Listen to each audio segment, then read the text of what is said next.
Hello and welcome to a very special edition of Technoholik. We're at the Consumer Electronic Expo, that's CES 2012 in Las Vegas, and it's the biggest technology convention of the year. So on the show today, we have all kinds of gadgets. We have phones, we have TVs, we have ultrabooks, we have tablets. You name it, we've got the gadget. So let's see what sets the pace for the year in consumer tech. Take a look at our lineup and let's get on with our gadgets.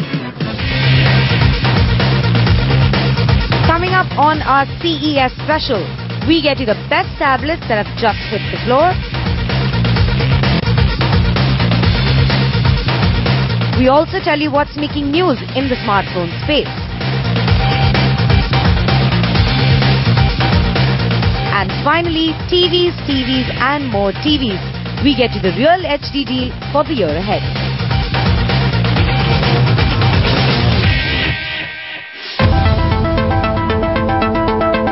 Technology and Las Vegas. A couple which has been in a relationship for over a decade now, the Consumer Electronics Show or CES. The child of this relationship not only grows bigger but gets better every year. Now, two things you can always expect at CES. Crowds by the thousands and all the bigwigs from Sony to Samsung to Panasonic to Toshiba with some pretty amazing displays. The theme of CES 2012, Ultrabooks, some more Ultrabooks, and yes, some more tablets to go with that. So let's get this party started, shall we? Alright, CES 2012 is officially underway. First up, Samsung goodies.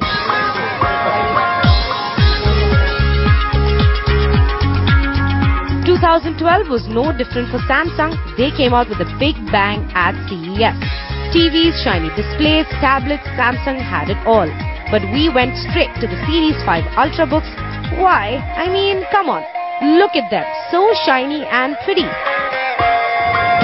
Alright, so we told you earlier on the show the theme for CES this time around is Ultrabooks, Ultrabooks and even more Ultrabooks. Let me first tell you what an Ultrabook is.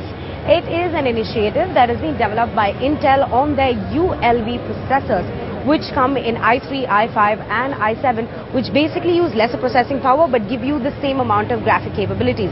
And for any laptop to be classified as an Ultrabook, it has to be from your conventional notebook that's there. It's about lesser in terms of weight and also in terms of size. We're checking out the Samsung Series Ultra 5. This is available in the 14-inch and the 13-inch models.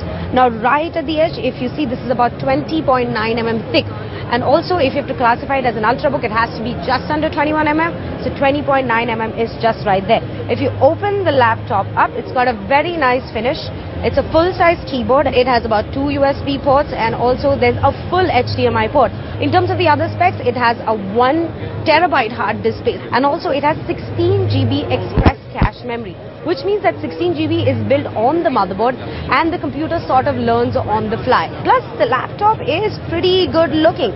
So if you're possibly looking for something which is not exactly a full-size netbook, so you don't want to carry around the size, then the Ultrabook seems to be a very good option. Now, whether this will work in India is the only thing that we have to think about. If it's priced below a notebook, yes, then people will lap up these like there's no tomorrow, because we're still very much not used to tablets and it's a very small market in India. But then, if it's priced more than that, then we'll have to see. But right now, this is the Series 5 Ultrabook, and by the looks of it, this is one good-looking laptop.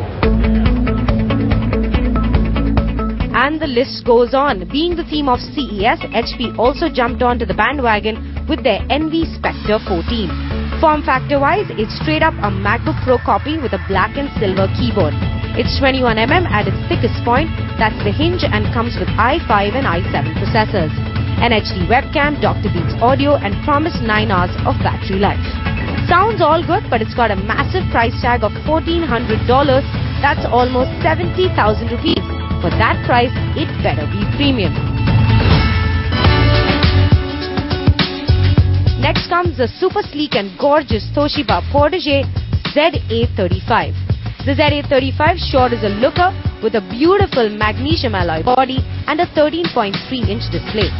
This sub-$900 Ultrabook is driven by an Intel i3, which can go all the way up to the i7 and has a full HDMI port, a single USB 3.0 port, no Bluetooth though, and is just 0.6 inches thin. Good price for the feature and style combo, we say. And finally, in our top list of Ultrabooks at CES this year, it's the Dell XPS 13. This sub $1,000 Ultrabook focuses on value instead of style. This runs an Intel iCore i5 and can go all the way to i7s. Storage size is between 128GB and 256GB solid-state variety, along with 4GB of RAM and about 9 hours of battery life. The Dell XPS 13 Ultrabook goes on sale in February in the West, and this one could be a winner in the Indian market.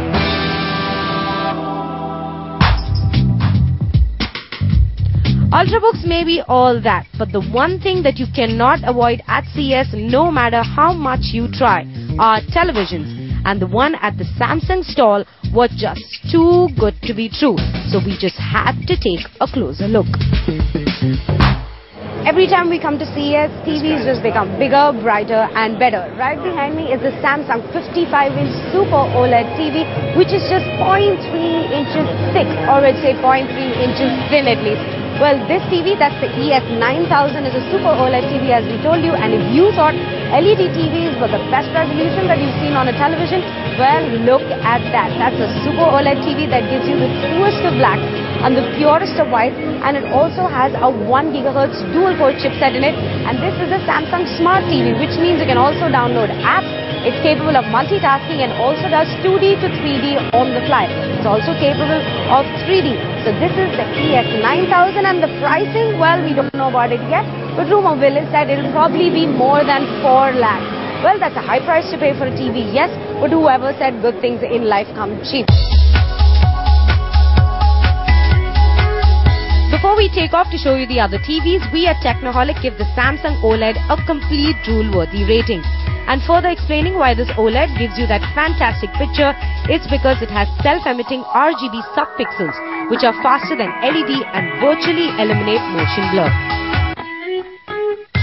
This TV also has built-in HD cameras and 2 unidirectional mics, which are used for some smart interaction. We got a demo of that at the stall and were pretty impressed by it. With voice recognition and gestures, you can now control your smart television. The keyword being Hi TV. With that, you can turn your TV on, change channels, go to the App Store and even surf the web. Hi TV. Web browser.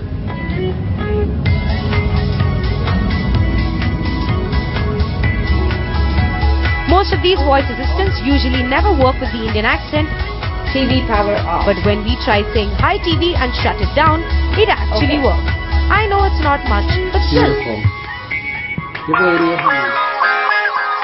In the LED category, it was a 75-inch UN ES8000, which went on a diet but added more power. This also has a metallic U-stand, which adds to its style. Other features include an integrated camera and mic for all the Hi TV and smart interaction, a 1 GHz dual-core chipset for apps, and multitasking and also 3D glory. And boy, is this one slim too. So seems like a good enough choice for me.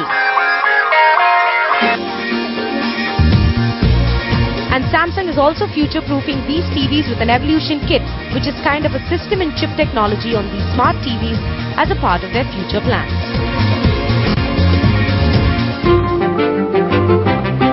If you want to go smaller, then Samsung also had a 27-inch HD monitor, part of their Series 9 range on display. The design is pretty minimalistic with 2560 by 1440 picture resolution and a viewing angle of 178 degrees, and no surprises for guessing, it also does 3D. But this slim beauty is not going to be cheap. Estimated US price $1,200 or 60,000 rupees if you want to taste this HD goodness. But challenging Samsung's 55-inch OLED head-on was LG with its version, which was also a 55-incher, not a bigger size. This TV weighs 7.5 kgs and is just 4 mm thin and also has fantastic picture quality. This is also a 3D TV which is compatible with current LG 3D glasses. Now all we need are the prices so that we can decide the money flow, Samsung or LG. LG also popped the house down with its first 4K 84-incher, only what I could call it an Ultra HD TV. Now Full HD is the most we've seen on television till now, but what is 4K resolution? 4096 by 3072 pixels, which is 4 times that of 1080p. And boy, did this TV look good. But what would you do with a TV like this when there's no 4K content around to play on the TV once you buy it?